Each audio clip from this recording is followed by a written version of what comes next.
आज जो हमने डिस्कशन का टॉपिक स्टार्ट किया है वो है causes and management of skin tanning. अब स्किन टैनिंग कैसे होती है और क्या होती है इसको हम डिस्कस कर लेते हैं। अस्सलाम वालेकुम, आई am doctor Hafiz Ahmed Haroon. I am dermatologist and cosmetologist and I practice in DHA phase 2 Lahore. Skin tanning जो है most of the times longer period of time के लिए अगर सन एक्सपोजर हो रहा है तो उसमें स्किन टैनिंग स्टार्ट हो जाती है। स्किन टैनिंग का मतलब क्या है कि जो स्किन का नॉर्मल कलर है उससे ज़्यादा डार्कर साइड पे स्किन जाना शुरू हो जाती है।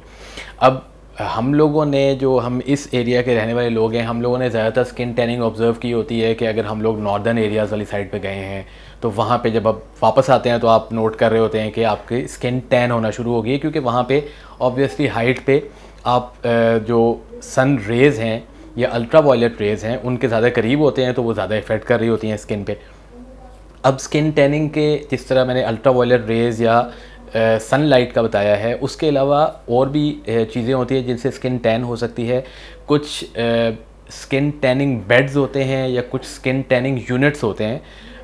बाहर जो फॉरेन कंट्रीज़ हैं वहाँ पे ज़्यादातर वो यूज़ किए जाते हैं। जो लाइटर स्किन के लोग हैं वो लोग ये यूज़ करते हैं ताकि स्किन थोड़ी डार्कर साइड पे जाए। अब स्किन टैनिंग का जो आप लोगों को मैं अगर डिटेल बताऊं तो ये किन लोगों में स्किन टैनिंग होती है। एक तो देखें, अगर हम लोग स्किन की बात करते हैं तो स्किन को एक साइंटिस्ट थे पुराने, फिट्जपैट्रिक, उन्होंने स्किन को कैटेगराइज किया है 6 कैटेगरीज़ में। वन जो उसकी कैटेगरी जो फर्स्ट है वो मोस्ट जो लाइटर कलर है उस पे होगा, और जो 6 है वो मोस्ट डार्कर होगा। तो हम जो इधर इंडो पाक वाले लोग हैं हम ज़्यादातर 3 to 4 वाली कैटेगरी में फॉल कर रहे होते हैं, और हमारे में स्किन टैनिंग हो रही होती है। जो मैंने जिस तरह आप लोगों को कैटेगरी फर्स्ट वाली बताई है, 1 वाली, उनमें स्किन टैनिंग नहीं होती, उनमें डायरेक्ट स्किन बर्निंग हो जाती है, स्किन बर्न कर जाती है।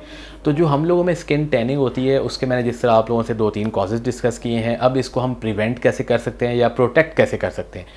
जब भी आपका सन एक्सपोजर होना है तो सबसे पहले तो ये करना चाहिए कि आपको सनस्क्रीन्स यूज़ करने चाहिए। ठीक है, सनस्क्रीन्स में जो सन ब्लॉक्स आते हैं या फ़िज़िकल और chemical 2 types of sun blocks use होते हैं। तो एक तो स्किन जो आपकी सन एक्सपोज होनी है उसको आप सनस्क्रीन या सन ब्लॉक्स जिसको हम कहते हैं वो आप अप्लाई कर सकते हैं। उसके अलावा अगर आप कहीं बाहर जा रहे हैं और आपको पता है कि बाहर धूप है, सन एक्सपोजर होना है, तो आपकी क्लोथिंग ऐसी होनी चाहिए कि आप जो है उससे भी प्रोटेक्ट कर सकते हैं स्किन को। या अगर आपका सन एक्सपोजर है और आप किसी वॉक पे जा रहे हैं, कोई गेम करने जा रहे हैं, तो जो पीक कैप होती है या जो हैट होता है वो राउंडेड, वो ज़रूर पहनना चाहिए। और अगर ऐसा कुछ नहीं है तो इवन जो लोअर क्लास में भी ज़्यादातर साफ़ा सा लिया होता है जिसको कपड़ा कहते हैं, वो कपड़ा भी लेके तो सन से प्रोटेक्शन आप कर सकते हैं। क्योंकि अगर तो सन एक्सपोजर एक मॉडरेट लेवल पे होगा तो वो ऑब्वियसली हमें पता है कि विटामिन डी को भी एक्टिवेट करवा रहा होता है, और भी स्किन जो है वो काफ़ी हेल्प कर रहा, सन जो है काफ़ी हेल्प कर रहा होता है स्किन में।